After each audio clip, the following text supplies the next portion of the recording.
Hi guys, welcome to my channel. This is Vidyalakshmi. వీడలేని ఆశ, చేరలేని బంధం 29వ భాగం. హైదరాబాదులో ప్రభావతి మొబైల్ లాక్కొని రెక్కపట్టి లోపలికి లాక్కెళ్లి బెడ్రూంలోకి తీసుకెళ్లి బెడ్ మీదకి తోశాడు సుధాకర్. ప్రభావతి సుధాకర్ వైపు అసహ్యంగా చూసింది. సుధాకర్ మీసం మెలివేసి నవ్వాడు. తోడబుట్టినదాన్ని అనే సంస్కారం లేకుండా ఇలా నీచంగా చూడ్టానికి సిగ్గనిపించట్లేదా? నీ బ్రతుకు చెడా అంది. నేనేమీ తప్పు చేయలేదే, కరెక్ట్గా ఉన్నాను అన్నాడు. చెల్లెల్ని తల్లిని చేస్తావా? అది నీ దృష్టిలో తప్పు కాదా? ప్రపంచంలో నీలాంటి వెధవ ఎక్కడా ఉండడు. విషయం అమ్మానాన్నలకు చెప్పలేక నామీద పడుతున్న బ్లేమ్ని భరించలేక ఎంత విలవిలలాడానో నీకు తెలియదు. నేనే చచ్చిపోదామని అనుకున్నాను అని చెప్పింది అసహ్యంగా చూస్తూ. మరి చావలేదే, ఎందుకు బ్రతికినావ్? వ్యంగ్యంగా అడిగాడు సుధాకర్. కాని అమ్మానాన్నలకి కూతురు చనిపోయింది అని తెలిస్తే సమాజంలో తల్లిదండ్రులకు చెడ్డపేరు తెచ్చినదాన్ని అవుతానని చచ్చిపోకుండా ఉద్యోగం పేరుతో సిటీకి ఇక్కడికి వచ్చాను అని చెప్పింది. ఎంత ఈజీగా అబార్షన్ చేయించుకున్నావు ప్రభా నువ్వు? అసలు నువ్వేనా బల్లిని చంపితే వద్దనేదానివి అన్నాడు. కడుపులో పెరుగుతున్న బిడ్డను ఏమని ఎవరికి పుట్టాడని చెప్పుకోవాలి? తోడబుట్టినవాడే చెల్లికి తెలియకుండా కడుపు చేశాడని చెప్పుకోవాలా? చెప్పుకోలేక అందుకే కడుపు తీయించుకున్నాను. ఇలాంటి నీచమైన తోడబుట్టినవాడు నాకే ఎందుకు దాకరించాడు? ఇలాంటివాడివి బ్రతికే కంటే చచ్చిపోరా వెదవా. ఈ విషయం తెలిస్తే అమ్మానాన్న ఎక్కువగా అవమానంతో చచ్చిపోతారు. ప్రభావతి ఏడుస్తూ మొహాన్ని చేతుల్లో పెట్టుకుని, నీ మొహం చూడ్టానిక్కూడా నాకు సిగ్గుగా ఉంది. నీ వయసున్న ఆవేశంలో వావీ వరుసలు తప్పించి పొరపాటు చేశానని పశ్చాత్తాపంతో ఇల్లు విడిచి వెళ్లావని అనుకున్నాను. ఇల్లు విడిచి వెళ్ళున నీకు అమ్మానాన్న నేను ప్రెగ్నెంటని చెబితే నువ్వేమన్నావురా? ఇంటి పరువు తీసినదాన్ని ఇంట్లో ఎందుకు పెట్టుకున్నారు? బయటికి ఏడ్చేయండి అని చెబుతావా? అప్పుడే అర్థమైంది. నీలో ఆ పశ్చాత్తాపం ఎక్కడా కనిపించడం లేదు. ఇప్పటికిప్పుడే నిన్ను చంపేయాలనిపిస్తోంది అంటూ చుట్టూ వెదికింది ఏదైనా కత్తి దొరుకుతుందని. హెలో ప్రభావతి, నువ్వేమీ నాకు తోడబుట్టినదానివి కాదు. మా అమ్మానాన్నకు పుట్టలేదు నువ్వు. ఆ విషయం నాకు తెలుసు. ఇంతవరకు నీకే తెలియదు అని వ్యంగ్యంగా చెప్పాడు సుధాకర్. ప్రభావతి ఆశ్చర్యంగా సుధాకర్ వైపు చూసింది. ఏమంటున్నావురా కుక్క? ఇలా చేసినందుకు అలా అబద్ధాలు చెబుతున్నావా? చివరికి అమ్మానాన్న కూడా నాకు సొంతం కాదని చెబుతున్నావా? నువ్వు ఎంతకైనా నీతిమాలినవాడివి. అమ్మానాన్నలు ఎంత మంచివాళ్లు. అలాంటివాళ్ల కడుపున ఎలా పుట్టావురా నువ్వు అని అతడిమీద థూ అని ఉమ్మేసింది ప్రభావతి. సుధాకర్ మొహన్మీద ప్రభావతి ఉమ్ము పడకుండా మొహం తిప్పుకున్నాడు. ఈ విషయం వెళ్ళి మా అమ్మానాన్న సావిత్రమ్మ నారాయణరెడ్డిలను అడుగు. ఈ విషయం మొన్నటివరకు నాకూ తెలియదు. వాళ్లు ఓ రోజు రాత్రి అనుకుంటుంటే విన్నాను. ఆ తర్వాతనే నువ్వు మరొకరికి పుట్టినదానివి అని తెలిసాక నువ్వు నాకు పరాయిదానిగా కనిపించావు. అప్పుడే నీ అందాన్ని చూసి మతిపోయేది నాకు. ఫార్మసీలో ఉన్న నా చేత తలనొప్పి టాబ్లెట్లు తెప్పించుకుంటున్న నీకు నిద్రమాత్రలతో సహా నీలో నిద్రలోనే కోరికలు పుట్టించే టాబ్లెట్ ఇచ్చేవాణ్ణి. నిద్రలోనే నాకు సహకరించేదానివి. ఒకే గదిలో వేరువేరు మంచాల్లో పడుకుంటున్న మనల్ని అమ్మానాన్న మన మధ్య ఇలా జరుగుతుందని ఏ రోజూ ఊహించలేదు. ఆ రోజు నువ్వు టాబ్లెట్ వేసుకోలేదు అని నాకు తెలియక నీ బెడ్ మీదకి పడ్డాను. నిన్ను దగ్గరికి తీసుకున్నప్పుడు నీకు మెలకువ వచ్చి షాక్ అయ్యావు. ఆ రోజే నీకు అసలు విషయం చెప్పాలనుకున్నాను. అసలు విషయం చెప్పకుండా నేనే నిన్ను రెచ్చగొట్టి నీ బెడ్ మీదకి రమ్మని చెప్పానని బుకాయించావు కదూ?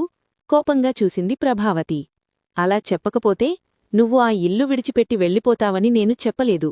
నేను ఇల్లు విడిచిపెట్టి వెళితే నామీద జాలితో చెప్పవని ఇంట్లోంచి వెళ్లాను. నీకు పెళ్లికోసం దాచిన డబ్బులు ఉంటే నీకు పెళ్లి చేస్తారని ఆ డబ్బులు తీసుకుని వెళ్ళిపోయాను అని చెబుతుంటే సుధాకర్ అతడివైపు ప్రభావతి షాకింగ్గా చూస్తోంది. నిజంగా? నిజమే చెబుతున్నావా? నేను సావిత్రమ్మ నారాయణరెడ్డి కూతుర్ని కాదా? నోరు వెళ్లబెట్టి చూస్తోంది సుధాకర్ వైపు. లేకపోతే తోడబుట్టినదాన్ని నేనెందుకలా చేస్తాను? మరీ అంత నీతిమాలినవాణ్ణి కాదు అన్నాడు సుధాకర్. నువ్వెంత సంస్కారం తప్పినవాడివో తెలుస్తూనే ఉంది. ఒకవేళ ఒక తల్లి కడుపున పుట్టకపోయినా కలిసి పెరిగామన్నా చెల్లెళ్లమని సమాజంలో నిలిచి పెరిగాము కదరా.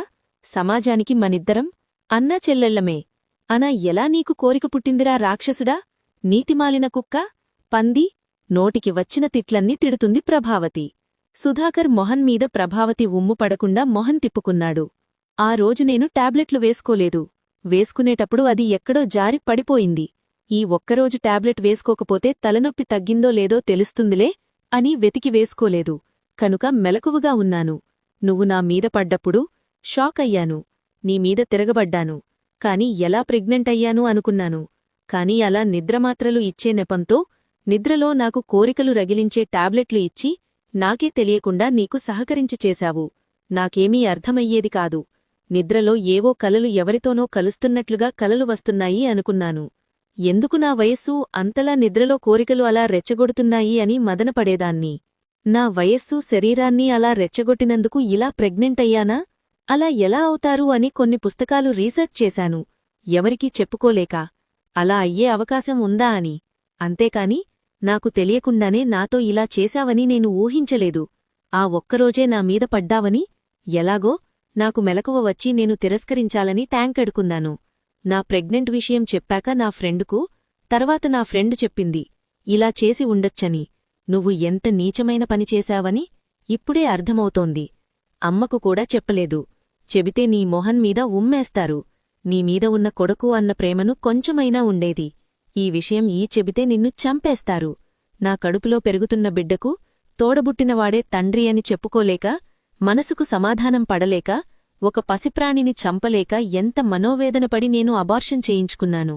ఎందుకంటే నా కాలికింద ఒక చీమపడి చచ్చిపోయినా కూడా నేను విలవిలలాడుతాను. ఒకవేళ నేను ముందే ఈ విషయం చెప్పి ఉంటే అబార్షన్ చేయించుకునేదానివి కాదా? అడిగాడు సుధాకర్. అలా ఎలా?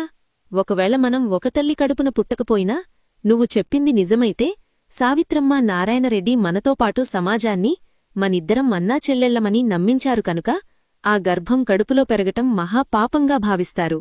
అసహ్యంగా సుధాకర్ వైపు చూస్తూ చెప్పింది ప్రభావతి. నువ్వు ఎవరో ఏంటో ఎక్కడి నుండి తెచ్చారో నేను తెలుసుకుంటాను ప్రభా. మనిద్దరం భార్యాభర్తల్లా ఈ సిటీలో ఉండిపోదాము. ఈ సిటీలో ఎవరికి ఎవరో ఏమీ తెలియదు అని చెబుతున్నాడు సుధాకర్. ఛీ, నీ మొహం కూడా నాకు చూపించుకు. నీ మొహం చూడ్టానిక్కూడా నాకు సిగ్గుగా ఉంది. ప్రభావతి అక్కడ్నుంచి లేచి వెళ్ళిపోబోయింది. సుధాకర్ ప్రభావతిని వెళ్లనివ్వలేదు. గట్టిగా హగ్ చేసుకున్నాడు. ప్లీజ్ ప్రభా, నిజంగా చెబుతున్నాను, నన్ను విడిచి వెళ్లకు. నువ్వు నాకు కావాలి. మనిద్దరం కలిసి సహజీవనం సాగిద్దాము. నేను సినీ ఇండస్ట్రీలో ఉన్నాను. ఇప్పుడు బాగా సంపాదిస్తున్నాను. నువ్వు అందంగా ఉన్నావు. నిన్ను హీరోయిన్గా సినిమాకు పరిచయం చేస్తాను. నీకు మంచి పేరు తెచ్చిపెడతాను. మనం చాలా హ్యాపీగా రిచెస్ట్గా బతకచ్చు అని రిక్వెస్ట్ చేస్తున్నాడు సుధాకర్. ఇంకోసారి ఆ మాట అన్నావంటే చంపేస్తాను. నువ్వు నన్ను వెళ్లనివ్వకుండా చేస్తే నేనీ చచ్చిపోతాను. అంతేకాని ఇంకోసారి నా ఒంటిమీదికి నీ చెయ్యి పడితే ఊరుకోను. ప్రభావతి ఆ మాట అంటున్నప్పుడే ప్రభావతి చేతికి మెల్లగా ఏదో గుచ్చుకోవటంతో అతడి చేతివైపు చూసింది. ఆ నీడిల్ ప్రభావతి నడుము భాగంలో, శరీరంలో దిగిపోయింది. ఏం చేశావురా? ప్రభావతి కళ్లలో నీళ్లు తిరిగాయి. ఏముంది, కోరికలు పుట్టించే ఇంజెక్షన్. తప్పకుండా నువ్వు నాకు సహకరిస్తావు. ఈ అందాన్ని అనుభవించకుండా ఏ మందు నాకు కిక్కివ్వటంలేదు. ప్రభా, నీ అందం నా సొంతం. ఎప్పుడైతే నువ్వు నాకు తోడబుట్టినదానివి కాదని తెలిసిందో అప్పటినుండి నాలో నీమీద కోరిక తీవ్రత పెరిగింది. సుధాకర్ చెబుతున్నప్పుడే ప్రభావతి మెల్లగా స్పృహ కోల్పోయింది. ప్రభావతిని బెడ్ మీదకి చేర్చాడు. ఇక్కడ బెంగళూరు విహారీ రెస్టారెంట్లో వీణా, అర్జున్ లోపలికి వెళ్లి కూర్చుని టిఫిన్ చేస్తున్నారు. బయట జైవర్ధన్ వీణను తీసుకెళ్లటానికి బయట వెయిట్ చేస్తున్నాడు. జైవర్ధన్కు లక్ష్మిని ప్రభాకర్ మేనకోడలిగా నటింపచేద్దామని అనుకుంటే ప్రభాకర్ చెల్లెలు తన కూతురికి ఏదో మచ్చ ఉందని, ఆ మచ్చ చూపిస్తే తన కూతురే అని ఆవిడ లక్ష్మిని లోపలికి తీసుకువెళ్లి బలవంతంగా లక్ష్మి బట్టలు తొలగింపచేసింది. మతిలేని ఆవిడ అలా చేస్తుందని జై ఊహించలేదు. ఆవిడ లక్ష్మిని చివాట్లు పెట్టి ఇంట్లోనుంచి వెళ్లగొట్టింది. ఆ అవమానాన్ని తట్టుకోలేక ఆ ఇంట్లోనుంచి ఏడుస్తూ బయటికి పరుగుపరుగున వెళ్ళిపోయింది లక్ష్మి. జై పిలుస్తున్నా వినిపించకుండా అక్కడినుంచి పరుగుపరుగున వెళ్ళిపోయింది లక్ష్మి. ప్రభాకర్ చెల్లెలు మతిమితంలో లేదనుకున్న జైవర్ధానికి ఆవిడ అందరి యాక్టివ్గా ఉండటం చూసి షాక్ అయ్యాడు. ఆవిడను కన్విన్స్ చేసి లక్ష్మి కోసం చూసేలోపల లక్ష్మి కనిపించకుండా వెళ్ళిపోయింది. లక్ష్మి ఎక్కడ ఉందో తెలుసుకోలేకపోయాడు జైవర్ధన్. అలా లక్ష్మిని వెతుక్కుంటూ ఆకలిగా రెస్టారెంట్లోకి వెళ్లి టిఫిన్ తిని బయటికి వస్తున్న అతనికి వీణా, అర్జున్ కనిపించారు. అతని ఇప్పుడు లక్ష్మిని మరిచిపోయి వీణను ఎలాగైనా తన వెంట హైదరాబాదుకి తీసుకెళ్లాలి అని నిశ్చయించుకున్నాడు జైవర్ధన్. అర్జున్, వీణా ఇద్దరూ స్లోగా చపాతీ తింటున్నారు. తింటున్న అర్జున్ ఆపేసి, ఇప్పుడు చెప్పు, నీకు శత్రువులు బయటవాళ్లు ఉన్నారా, బంధువుల్లో ఉన్నారా అడిగి చపాతీ తుంచి నోట్లో పెట్టుకున్నాడు. ఆమె జవాబు ఎదురుచూస్తూ. వీణ తినటం ఆపేసి, బయటివాళ్లు ఉన్నారు, బంధువులూ ఉన్నారు. ఆ ఇద్దరిలో ఎవరని నేను గెస్ చెయ్యలేను అని చెప్పింది. ఎందుకు శత్రువులయ్యారు? ప్రశ్నించాడు అర్జున్. అది చెప్పాలంటే ముందుగా మీరు నాకు ఒక విషయం చెప్పండి అర్జున్ గారు అడిగింది. టెల్మీ, మీరు మీ పేరు నిజంగానే అర్జున్ గారా లేక కృష్ణగారా? ఆ ప్రశ్న వేసి అతడి వైపు చూసింది. అర్జున్కి అప్పుడే ఫోన్ రావటంతో వీణ ప్రశ్నకు జవాబు చెప్పకుండా ఫోన్ తీసుకుని లిఫ్ట్ చేశాడు. ఎలా ఉంది పురుషోత్తం గారికి? Thank you very much. ఆయన మాట్లాడుతారా? నేను తర్వాత ఆయన్ని చూడ్టానికి వస్తాను అని చెప్పండి. ఇప్పుడు నేను రెస్టారెంట్లో ఉన్నాను చెప్పాడు. తర్వాత వీణవైపు చూసి, మీరేదో అడిగారు.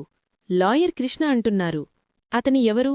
నా పేరు అర్జున్ అన్నాడు. కాదు, మీరు అర్జున్ కాదు. మా సీనియర్ కృష్ణ. మీరే అని నాకు తెలిసింది. ఇంకేమీ బుఖాయించకండి సీనియర్ సార్ అంది. బొఖాయించవలసిన అవసరం నాకేంటి సీనియర్ కృష్ణగారు? నేనని అనుకోని మీరు నా దగ్గర ఉన్నారేమో అలా పొరపడి మా ఇంట్లో ఉన్నాననుకుంటే ఇప్పుడే వెళ్ళిపోవచ్చు అన్నాడు సీరియస్గా అతను. వీణకు అవమానంగా అనిపించింది అతని మాటలు. సారీ, నిజంగానే మీరు మా సీనియర్ అనుకొని నేను మీ ఇంట్లో ఉన్నాను. మీరు కాదని చెప్తున్నారు. గుడ్ బై అని, ఇంతవరకు మీ ఇంట్లో ఉండి తిన్నందుకు అని హ్యాండ్ బ్యాగ్ ఓపెన్ చేసి అతడి ముందు డబ్బులు కట్టం పెట్టి అక్కడి నుండి బుంగమూతి పెట్టి విసవిసా బయటకు వచ్చేసింది వీణ. ఆ వెనకే అర్జున వస్తాడని కాన్ఫిడెంట్తో నడుస్తోంది బయటికి. బయట వీణకోసం ఎదురుచూస్తూ ఉన్న జైవర్ధన్ వీణ ఒంటరిగా రావడంతో హ్యాపీగా నవ్వుకొని వెళుతున్న వీణ నోరు నొక్కేసి తన కార్లోకి తీసుకెళ్లాడు. షాకయ్యే చూసేలోపల కార్ స్టార్ట్ చేశాడు. ఇంకా ఉంది. ఈ వీడియో మీకు నచ్చితే like, share and subscribe to my channel. Thank you.